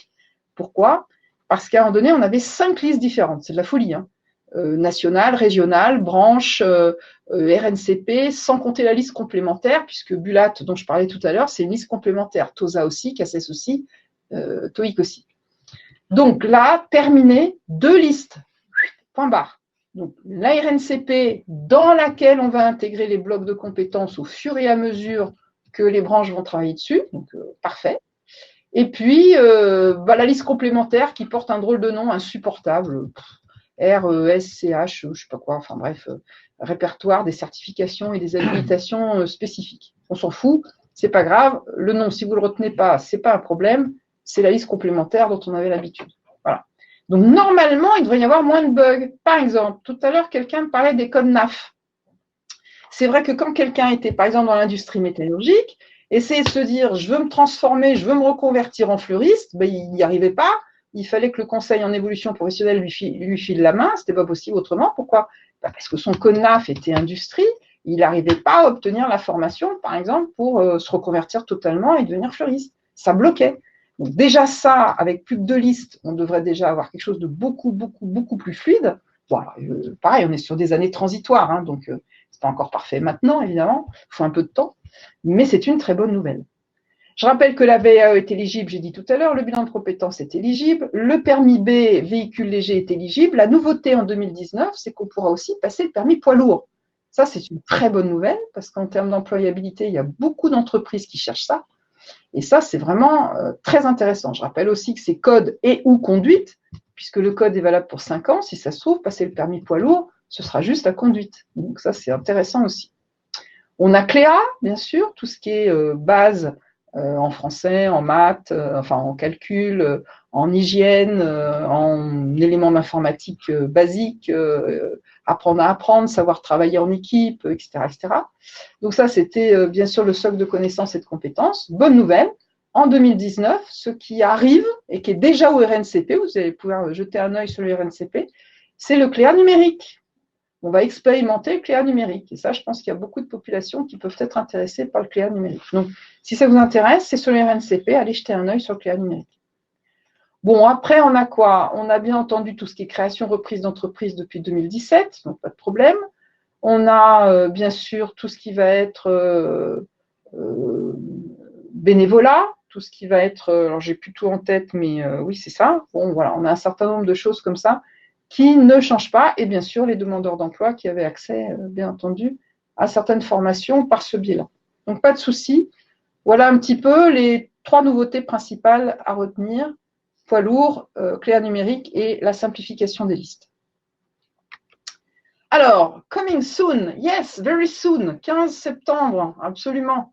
Enfin, 15 septembre, hein, s'ils ne sont pas en retard, quoi. Bon, enfin bref, en fin de 2019 au plus tard, on devrait avoir, chacun d'entre vous, vous imaginez 2 secondes, sur votre téléphone mobile, waouh, vos droits, quoi, génial. Allez hop, on ouvre ça avec votre numéro de sécu, comme d'hab, votre petit mot de passe, chouette.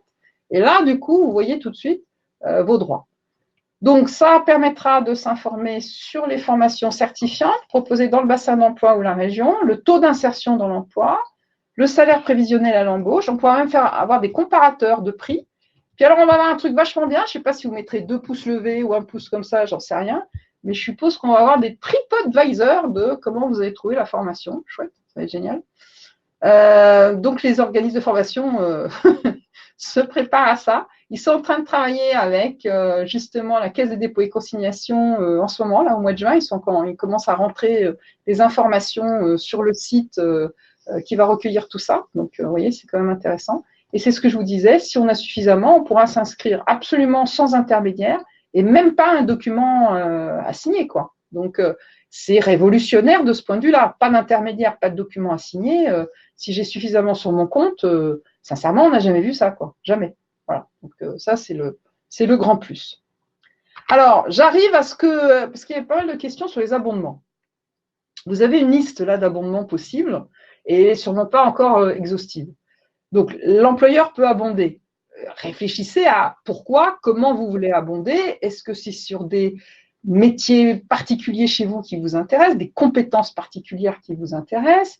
Est-ce que c'est un public particulier sur lequel vous voulez abonder? Pourquoi pas et où d'ailleurs? Pourquoi pas les deux? Ça, c'est à vous de réfléchir et de faire votre politique par rapport à ça. D'accord? La branche, peut-être, vous proposera des choses. Pour l'instant, ils n'ont pas encore beaucoup renégocié là-dessus, mais je pense que ça va se faire dans les mois qui viennent. Les OPCO peuvent en mettre un petit peu plus. Tout ce qui va être la Caisse nationale d'assurance maladie dans le cadre du C2P, qui est le compte professionnel de prévention. Donc, pour les emplois pénibles, vous savez que normalement, vous avez fait toute une liste et vous savez très exactement qui est répertorié dans les emplois pénibles. Il n'y en a plus que 6 au lieu de 10, hein, je le rappelle. L'État peut très bien le faire. Bon, à mon avis, ce n'est pas évident parce qu'il y a déjà pas mal de choses à faire. Les régions, bien entendu, peuvent abonder. Pôle emploi peut abonder. La GFIP, si on est sur des personnes handicapées. Alors, il y a les FAF de non-salariés. Donc, quand on est directeur d'entreprise non-salarié, voilà, c'est possible.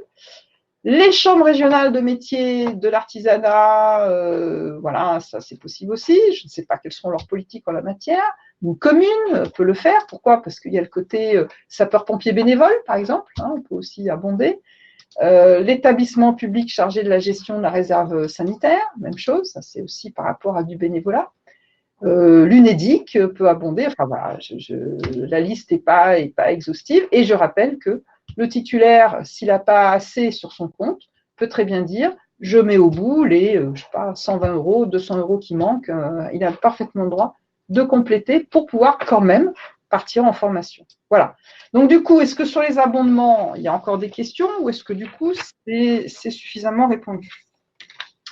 Alors, on a plusieurs questions. Déjà, on a Henri qui nous demande, pour l'alternance, les contrats, y aura-t-il des prises en charge qui ne couvriront pas le coût global et qui paiera la différence?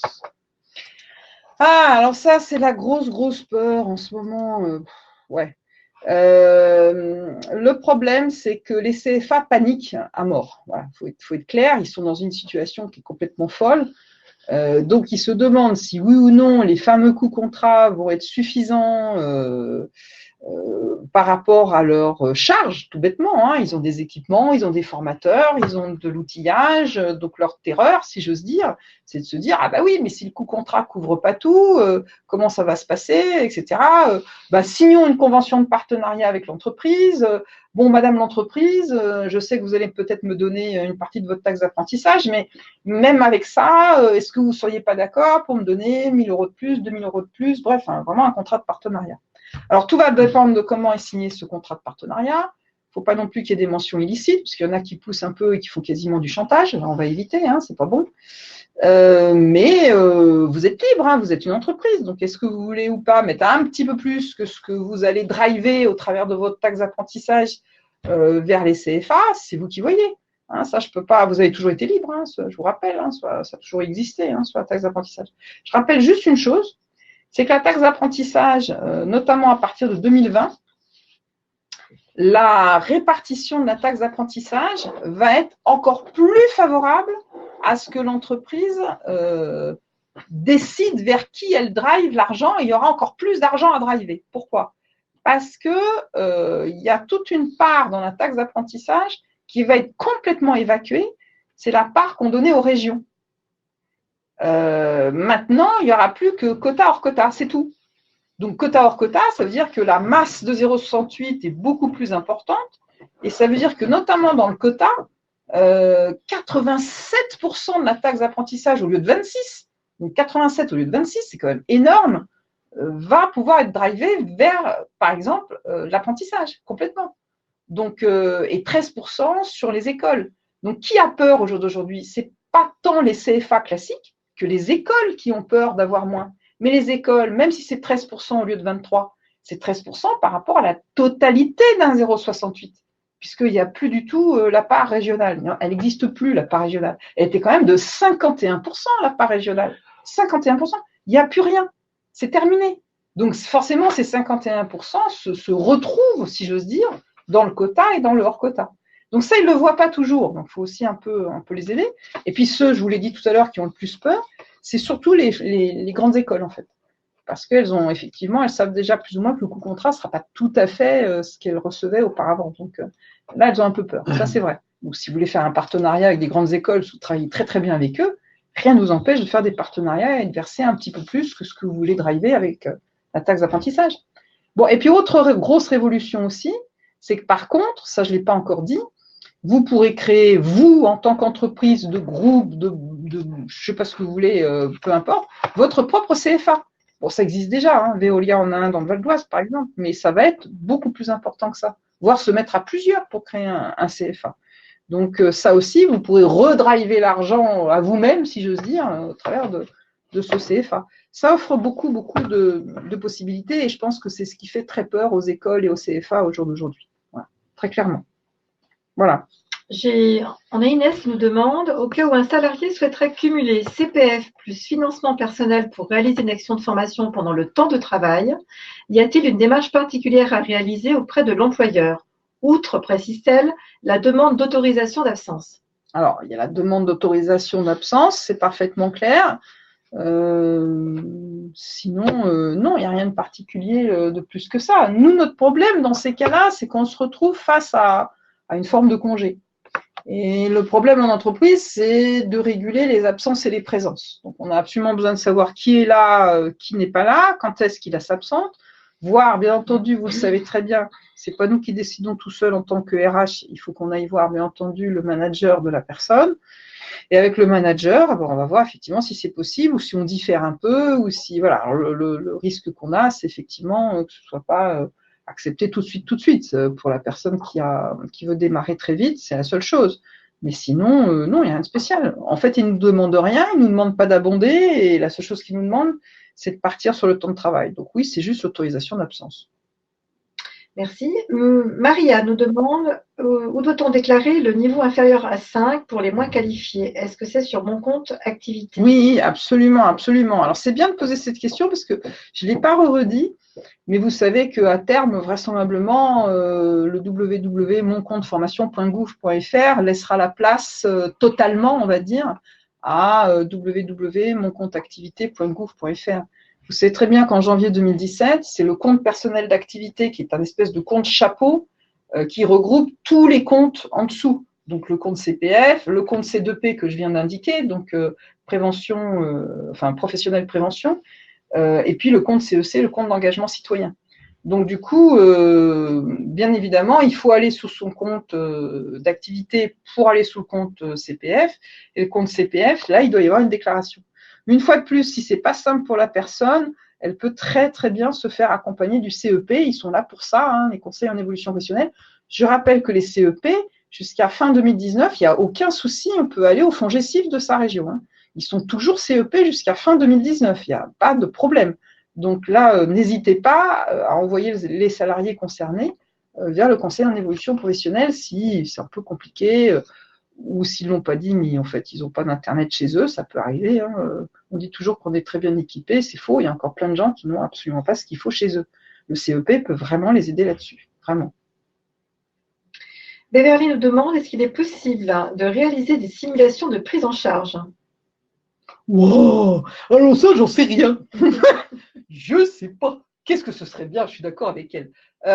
Vous savez, on est au balbutiement en fait du téléphone mobile où on va trouver déjà un certain nombre d'infos et la Caisse des dépôts a travaillé avec les OF là-dessus. Donc je pense que c'est peut-être quelque chose qu'ils ont en tête et c'est peut-être quelque chose qui se fera. Je pense vraisemblablement.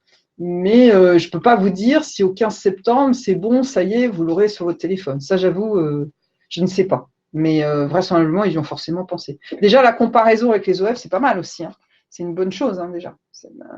Alors, il faut le temps. Hein.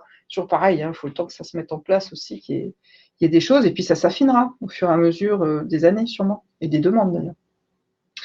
Alessandro, peut-on obliger le collaborateur à utiliser son CPF pour une formation qu'il a demandée pendant son entretien annuel? Alors, comme ça, Alessandro, il veut utiliser un Kalachnikov. C'est bien ça, c'est intéressant ça. Je vous taquine. On peut proposer très cher. Je ne veux pas entendre le mot obligatoire. Je suis juriste, hein, faites gaffe. Je ne veux pas entendre ça. D'accord. Donc, je suppose que votre sens de la persuasion va peut-être fonctionner. Je vous rappelle qu'il nous faut un accord explicite, hein, écrit du salarié. Donc, hors de question de l'obliger, ça se discute, on voit avec lui. L'intérêt, c'est de lui montrer le côté gagnant-gagnant. Hein. Bon, l'intérêt aussi, c'est que si c'est quelque chose auquel il tient vraiment et qu'à lui tout seul, il n'a pas les sous, je crois que ça va être très clair. Si vous, ça vous intéresse aussi, je pense que c'est gagnant-gagnant, quoi. Il n'y a pas de doute là-dessus. Donc, à vous de voir. Je vous conseille plutôt le côté argumentation, mais pas Kalachnikov. Chantal qui nous dit, je suis gérante de société non salariée. Est-ce que j'ai droit au CPF? Et si oui, quelle sera la procédure? Absolument, belle dame, mais ce n'est pas tout de suite. Il faut encore être un tout petit peu patient. Voilà. Donc ça, c'est bien des trous qu'on avait dans la raquette et on essaye de réparer la raquette au fur et à mesure. C'est qu'effectivement, le secteur public était en dit, il fallait qu'il passe en CPF, ça c'est fait. Maintenant, la prochaine étape, c'est les indépendants. Et ça, c'est pas encore fait, mais ça va venir. D'abord, on a de plus en plus d'auto-entrepreneurs aussi. Hein. Il y a les gérants non salariés, il y a les auto-entrepreneurs, il y a les chefs d'entreprise non salariés, j'en passe et des meilleurs. Il y a l'exploitant agricole non salarié, enfin voilà. Donc, tous ces gens-là, bien évidemment, ont besoin aussi de formation, d'être accompagnés, et c'est normal qu'ils aient des droits, ils travaillent, ils ont des choses qui se font. Ce n'est pas encore fait par les décrets, les textes, etc., mais la loi du 5 septembre 2018 est porteuse de ça. Comme elle est porteuse aussi de revoir, par exemple, le problème du chômage. C'est-à-dire que des gens comme ça, ils auraient quand même droit, par exemple, sous certaines conditions, à au moins 4 mois de chômage, quoi, par exemple. Voilà. Mais ce n'est pas tout de suite, mais ça vient. Voilà. Henri, en 2020, y aura-t-il vraiment encore la différence entre quota et hors quota? Ah oui, Ah oui, plus que jamais, puisque c'est ça qu'on garde. Ah oui, ça c'est sûr. Ça, c'est vraiment ça. Donc, mais par contre, on sent que la proportionnalité, on va dire, est énorme vers le quota. Ça, c'est clair. 87% au lieu de 26, je crois que c'est assez clair. Sur la totalité, en plus de la 0,68, oui, c'est clair. Mais il reste 13% sur le côté école. Ça, le hors-quota existe toujours. Hein. Donc, non, c'est vraiment ce distinguo qui existe. Ce qui n'existe plus, c'est la partie régionale. C'est peut-être pour ça que les régions font la tête. Voilà. Très bien, merci. Stéphanie que demande quelle communication doit-on adopter pour l'instant pour le CPF et le DIF? Alors, le DIF, encouragez le plus possible vos salariés à le remplir vite, vite, vite, vite, vite. Hein, je pense que ça, c'est vraiment important. Je sais qu'il y a des entreprises qui le font tous les ans, d'ailleurs, qui le rappellent absolument tous les ans. C'est bien, c'est une bonne chose. Et puis, pour ce qui est du CPF, j'ai envie de dire que c'est plus global. C'est la communication que vous pourriez faire, c'est surtout vous, en tant qu'entreprise, est-ce que vous faites des choix pour dire qu'il y a certaines choses que vous abonderez ou pas, et à ce moment-là, il faut le faire savoir, pas seulement d'ailleurs à votre personnel, mais à vos IRP. Il faut peut-être en discuter d'abord avec le CSE. Je pense que ça, c'est CE ou c'est CSE. Je ne sais pas s'il y en a qui sont déjà avec le CSE, parce que c'est avant la fin de l'année, avant fin 2019 ou plus tard. Donc, CE ou CSE, déjà et d'une, et puis vraiment bien réfléchir à votre politique d'abondement, oui, pas d'abondement, non, pourquoi. Je pense que ça peut être intéressant et encourager du coup les salariés à l'utiliser. Ça revient un petit peu à la question de tout à l'heure, mais au lieu que ce soit en face à face, là, c'est une communication beaucoup plus globale. Voilà. Je vais peut-être avancer parce que vous êtes peut-être intéressé de savoir quand même qu'est-ce qui se passe sur la qualité des OF. Et c'était mon avant-dernier point. Et je vois que l'heure tourne. Bon, donc je vais avancer un petit peu. Alors, la certification des qualités des organismes de formation. Alors, je vous explique. Vous avez dû entendre vos fournisseurs vous dire « Ah là là, Datadoc, gna gna gna », voilà, ça a commencé déjà avec la loi de 2014, décret de 2015 et mise en application 2017. Donc, ça veut dire que tous les organismes de formation de France et de Navarre ont été obligés de passer par un système déclaratif mis au point par les OPCA de l'époque et les FONGECIF d'ailleurs. Et du coup, ça voulait dire effectivement qu'il fallait remplir les 6 points du décret. C'est les premiers 6 points que vous voyez en noir sur le power que je vous mets en partage. Et face à chaque point, eh bien, il fallait des indicateurs, 21 indicateurs à l'époque.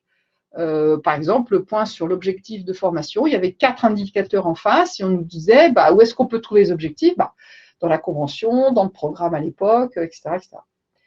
Là, on n'est plus du tout sur la même chose, on est sur de la preuve. Ça veut dire qu'on est en plus sur un système ISO. Ça va être un système ISO national. Donc, la DGEFP, le ministère, si vous préférez, a choisi l'ISO 17065 parce qu'elle est plus humaine, elle est plus sur le service et c'est quand même plus ce métier-là qu'on pratique. Et donc, elle ajoute un 7e critère dans le décret. Alors, vous avez un scoop. Si vous aviez été la semaine dernière, je n'aurais pas pu vous le dire. Hein, c'est ça qui est bien. Vous avez bien fait de venir aujourd'hui. Le scoop, c'est que les 2 décrets et les 2 arrêtés sont parus. Mais oui, je vous l'annonce. Ce sont tous les 4, les 2 décrets et les 2 arrêtés sont du 6 juin, parus au journal officiel du 8 juin. Vous voyez, on est le 13. Voilà, vous avez bien fait de venir maintenant. Donc, effectivement, ça y est, il nous manque encore le guide ministériel qui doit paraître. Et sinon, on va tout avoir. Alors, le 7e critère qui s'est ajouté dans le décret, c'est le fait que le prestataire doit connaître son environnement socio-économique. Premièrement, ses droits et ses obligations en tant qu'OF, ce qui est un peu logique. Hein. Ça paraît du bon sens. Et puis, si par exemple, il forme sur un métier commercial, est-ce qu'il continue toujours à se renseigner et être au top niveau sur les métiers commerciaux? Voilà. Il faudra qu'il prouve ce 7e critère, avec bien sûr des indicateurs en face. Alors, la nouveauté, c'est que ce qui est sorti, vous le verrez dans l'un des 2 décrets, ce qui est sorti et qui est très, très intéressant, c'est que l'ISO qu'on va imposer aux OF n'est pas qu'aux OF, mais elle est imposée à tous les acteurs, c'est-à-dire les organismes de bilan de compétences, les organismes de validation des acquis et les CFA. Et pour les CFA, ce sera 32 critères en tout. Voilà, 32 indicateurs, pardon. 7 critères, 32 indicateurs. Ça veut dire quoi? Ça veut dire que vous avez un décret qui est extrêmement pratique. Vous avez une petite colonne organisme de formation, une colonne organisme de bilan de compétences, organisme de validation des acquis, et puis une colonne CFA. De l'autre côté, un plan large avec le critère 1, bon, les indicateurs en face, et du coup, dans les petites colonnes, tout est coché. Qui est concerné? L'OF, pas l'OF, le CFA aussi, etc. Et on sait exactement, selon les acteurs, qui est concerné par les différents indicateurs qu'indique le décret. Donc, c'est extrêmement clair. Ça veut dire quoi? Ça veut dire que du coup, on a France Compétences qui a travaillé avec la DGEFP, le référentiel national, c'est bon, on est d'accord, on s'est mis d'accord, on l'a. Le grand accrédit, celui qui est capable d'accréditer ceux qui vont venir voir les OF, c'est le COFRAC. C'est un gros organisme national central reconnu aussi au niveau européen.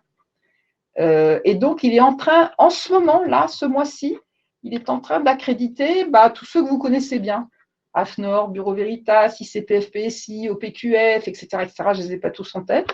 C'est en ce moment qu'on est en train d'accréditer ces certificateurs-là, qui ensuite viendront voir les OF, les organismes de bilan de compétences et CFA, etc., pour dire « OK, vous êtes certifié ». Alors, c'est une ISO, donc ça veut dire que tous les 18 mois, il faudra se recoller quand même à la certification. Et ça veut dire que la toute première certification, elle est in situ, elle est sur site. C'est la grosse différence avec Datadoc. Datadoc était déclaratif. Cette nouvelle certification nationale qualité, il faut prouver, c'est une preuve, on demande une preuve. Donc on y va, on va voir, in situ. Après, pour les autres, ça pourra être éventuellement à distance. Mais la première, elle est in situ. Voilà. Donc ça veut dire qu'avant le 1er janvier 2021, tous les organismes de formation de France et de Navarre, tous les organismes de bilan de compétences, de VAE et les CFA, alors à part certains CFA nés en 2018 qui auront jusqu'à 2022 pour le faire, mais sinon, en gros, tout le monde devra avoir cette certification nationale qualité s'il veut continuer à être financé par les OPCO, la GFIP, etc., tous les financeurs publics. Voilà. Sinon, ça ne marchera pas. C'est énorme. Hein. C'est énorme. On ne sait pas ce que ça va donner, mais c'est énorme. Avant de changer de page, on a Michel qui nous pose une question. À quoi correspond le dernier critère en rouge pour un OF, prévention risque routier? Prévention risque routier. Je ne l'ai pas que je sache.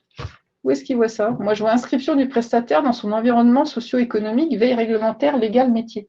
Je me demande si ça correspond du coaching, de la conduite. Ouais, je ne comprends pas, puisque moi, je l'ai pas, ça. Donc, elle se base sur quoi? On va lui demander de préciser sa question. Je ne sais pas. Je suis désolée. Là, je suis désolée, mais moi, ce que j'ai en rouge sur celui-ci, c'est… Il n'y a pas ça. Il y a l'inscription du prestataire sur son environnement socio-économique en rouge. Donc, je ne sais pas. Bon, on va nous préciser alors. Je ne sais pas. OK. Il y avait d'autres questions là-dessus ou c'est bon? Quel est le coût pour la certification ISO, nous demande Martine. Ah, la bonne question qui fait peur à tout le monde. Ça va coûter cher, oui. Mais… Alors, il y a un des deux décrets, plus les arrêtés d'ailleurs, qui explique bien qu'il n'est pas question de faire payer la même chose à, par exemple, un gros organisme comme Ségos par rapport à un petit organisme de quartier. J'exagère un peu, mais c'est ça. Donc, il faudra qu'on fasse un, comment dirais-je, il faut ajuster par rapport au chiffre d'affaires. Il n'est pas question de faire le même prix pour tout le monde. Il faut que ce soit ajusté en fonction de qui est l'OF, la grosseur de l'OF, son chiffre d'affaires et d'une. Ceci dit, au minima du minima, je suis désolée, mais on se déplace surtout in situ, enfin le premier. Je ne vois pas comment ils vont faire moins que 1200 balles pour le premier. Hein. Ça va être difficile, hein, même pour le plus petit OF en tant que tel. Donc, si vous comptez 1200 € et tous les 18 mois pendant 3 ans, déjà multiplié par 3, on est déjà à 3006, quoi. Je sais déjà qu'il y a plein de petits organismes qui ou vont chercher à fusionner ou vont carrément disparaître. Ça, c'est clair et net. On va avoir là encore des rapprochements. Datadoc nous avait mené de à peu près 70 000, 66 000 organismes de formation à 33 000. À mon avis, on va encore faire descendre le nombre d'organismes de formation. Surtout, je vous le rappelle que les CFA au 1er janvier 2021 seront des OF comme tout le monde. Donc, je n'ai même pas les chiffres CFA. Quand je vous parle des 33 000, c'est OF privé seulement. Michel nous demande où peut-on trouver la liste des organismes certificateurs. Alors, elle va sortir. Ça y est, on y est. Donc, premièrement, moi, je peux vous dire que je les ai vus le 4 mai dernier. Ils étaient avec la DGEFP et le COFRAC en face de nous. On était quand même 250 dans la salle. Donc, c'est bien, j'ai pas tout en tête, mais je rappelle, hein, vous les connaissez, hein, AFNOR, Bureau Veritas, ICPF, PSI, OPQF, il y en a un cinquième qui m'échappe et il y en a peut-être d'autres. Voilà. Alors, France Compétences doit établir une liste parce que France Compétences est en droit aussi de dire un tel a le droit de certifier. Donc ça, on attend de voir ce que ça va donner. Et puis, la liste ne va pas tarder puisque je vous dis, c'est en ce moment, le COFRAC est en train de les accréditer. Donc voilà, ça ne devrait pas tarder. On devrait avoir la liste, je pense, pour l'été, vraisemblablement. Alors, ça va être compliqué parce qu'il y a aussi le côté, vu le nombre d'OF qu'il va y avoir, je me demande s'ils ne vont pas faire un système un peu façon Doctolib. N'en rigolez pas. Hein. Bon, je suis prêt. Venez m'auditer parce que je suis prêt. Et c'est vrai que là aussi, c'est un peu pour ça qu'on attend le guide du ministère, parce que ça devrait aider les gens à vraiment très, très, très bien se préparer à cet audit. C'est important parce que ça gagnera du temps. Et voilà. Mais il ne faut pas attendre la dernière minute, ça c'est parfaitement clair. Le mot d'ordre, la dernière fois où on s'est vu, c'était clair, il fallait demander à être visité dès qu'on était prêt. Alors, je vais terminer, parce que je pense que je suis en train d'exploser le temps, donc je vais terminer par le calendrier. Ça résumera bien ce qu'on a fait, ça n'empêchera pas peut-être une ou deux questions de dernière minute, mais on va terminer par ça. Donc, on va surtout prendre la ligne du bas, hein, janvier 2019. Janvier 2019, vous avez fait votre dernier versement, ancienne formule, contribution unique, c'est bon, c'est fait. D'accord ? Le CPF est passé à la fois en heures et en euros, c'est fait.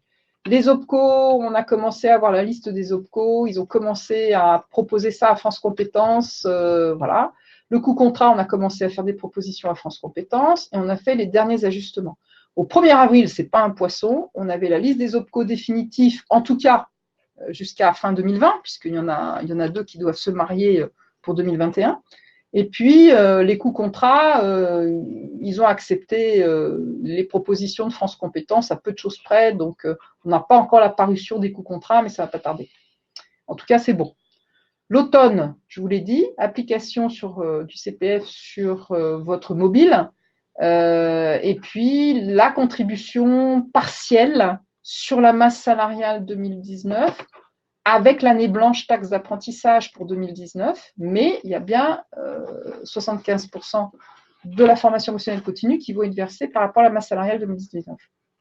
Janvier 2020, le solde, bien sûr, à verser, l'ajustement, et puis la première collecte sur la contribution unique sur masse salariale 2020, 40%, si vous vous souvenez bien.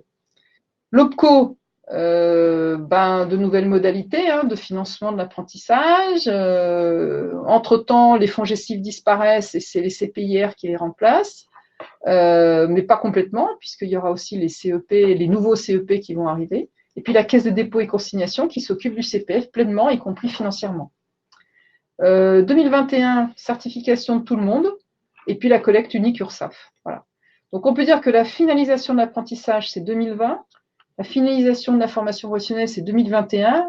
Et puis, on n'en a pas parlé, mais la loi ne parle pas que de ça. Elle parle aussi de beaucoup d'autres choses, y compris du handicap. Et ça, ce sera 2024. Voilà. On est sur des choses où on aura sûrement besoin de se revoir, peut-être sur d'autres webinaires, je ne sais pas. Merci beaucoup.